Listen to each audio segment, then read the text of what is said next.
All right. We mentioned in this interview as well, and I mentioned it Sunday on the postgame show with Jennifer Hammond, the fact that the second-round picks have been so great thus far, Branch and Laporta, and Gibbs and Jack Campbell. They've been good. Yeah. They just haven't been as good as the second-round picks. Not as productive. So, small sample size, in quotes, in parentheses, whatever you want to use. Does this mean the Lions' second-round curse is over? Now, you don't believe in curses, second-round jinx, whatever word you want to use, because you look at their second-round history. How far do you want to go back, John? 30 years? Do you want to go back? No, I don't think we need to go back that far. All right, well, pick a year. I'll go back. Okay, let's go 2000 and... Why don't we go to your year? Okay, yeah, let's go 1999. 1999. They didn't have a second-round pick. Oh. 2000, Barrett Green, linebacker, West Virginia. Now, in 2001, they had two good ones, Dominic Raiola and Sean Rogers. Okay. Oh, and my favorite one in 2002.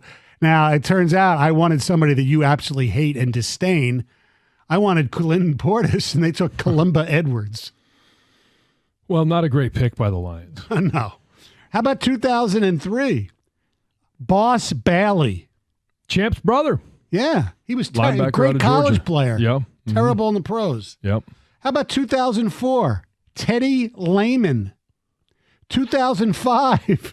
Oh, Gov loved this guy, right? Sean Cody.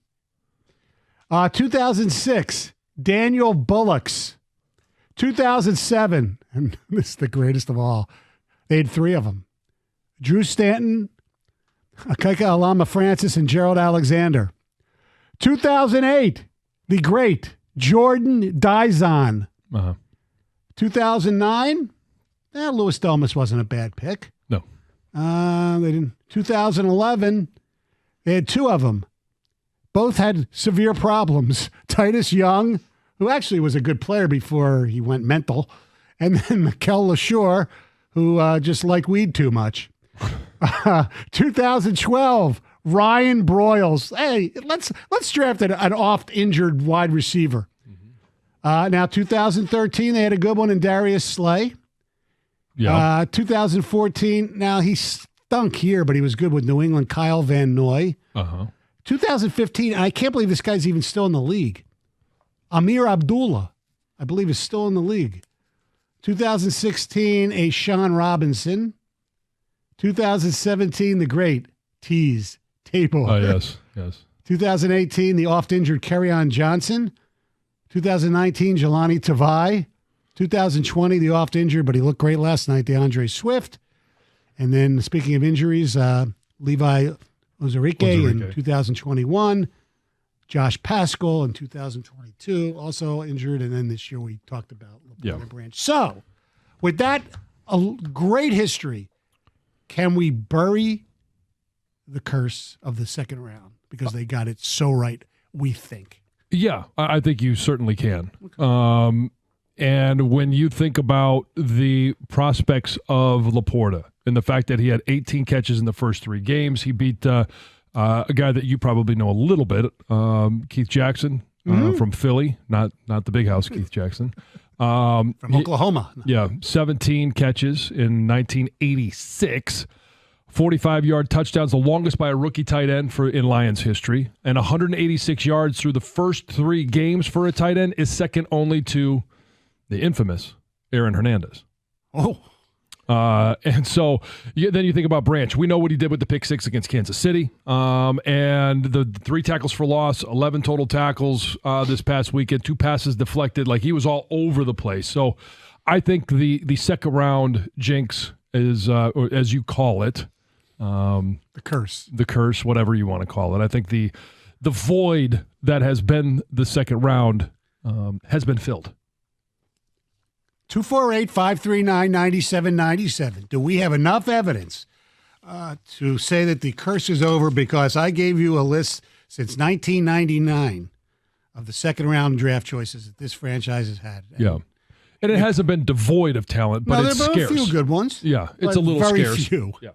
But if this curse is going away, then is that building the case to kill the the biggest curse of all. Yeah, it's building that way. It's heading in the it's ascending to that. Because you could argue the second round curse enabled the bigger curse. Yes, you could definitely argue that point. Yeah, I mean, if they would have drafted better with Matthew Stafford in the second round with Calvin and Sue, they probably would have done a little more. If they got more production out of the top 2 rounds, meaning basically just the second round.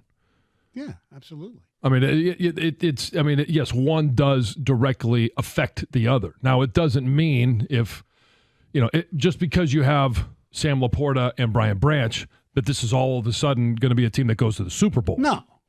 But if you start looking and you're trying to find different reasons why this team is better off now than it has been, and let's just say since 1999, over the 2 decades, and the prospects, the future prospects are brighter, then I think this is it's an easy correlation to make.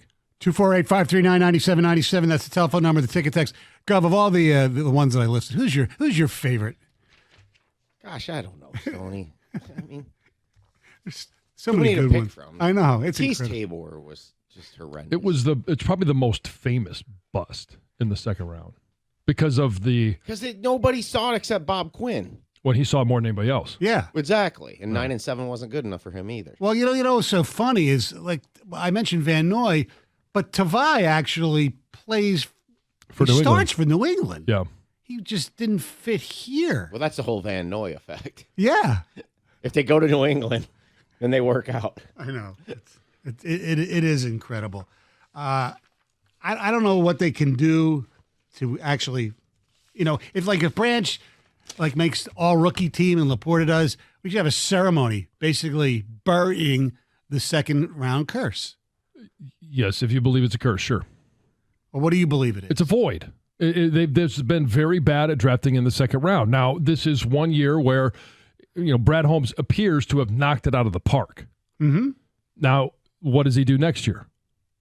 Does he follow this up with? And I wouldn't expect through 3 games next year that the second round pick is going to have the pick 6. It's going to be as effective as Brian Branch. It's because we've heard from Dan Campbell today. Right. Like they all mature at different times.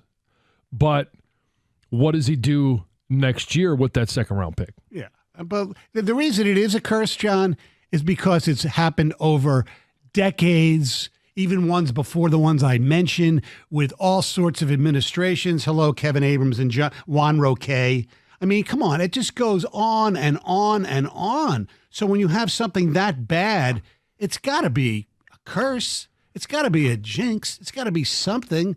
The ineptitude is obvious. So is the whole GM selection a curse? It's just bad hiring. It's part of it. And then the bad hires made bad picks. I mean, it really makes you think, does Martin Mayhew get enough criticism because he was on the coattails of Millen, and obviously he was better than Millen. Okay, I'm not saying he's Millen-like, but does he get enough criticism? Not a high bar. From that 2011 to 14 window when you didn't hit on second rounders really, and they had the team that was sitting on the edge of potentially. Yeah. I think the most catastrophic pick of all those is Titus Young, because you could see why they drafted him. Yeah, he had a chance to be a borderline stud in this league. He had some really good games. He was perfect opposite Calvin as a receiver. Yeah. His skill set, and he went crazy. Yeah. Is that the curse? Yes, that's part of the curse. You draft the right player, and he goes nuts. He becomes lionized in ways we've never seen before. Right? I mean, seriously. Yes. But again, it's a bad hire making a bad pick. And I just don't see that as a curse. I mean, because then you could go, okay, well, was there a first round curse? And you go down the list of first round picks, and they're not all great picks. No, and the thing is that the ones that Mayhew hit on fell on his lap, right? And he was handed a Hall of Famer and Calvin Johnson. Yes,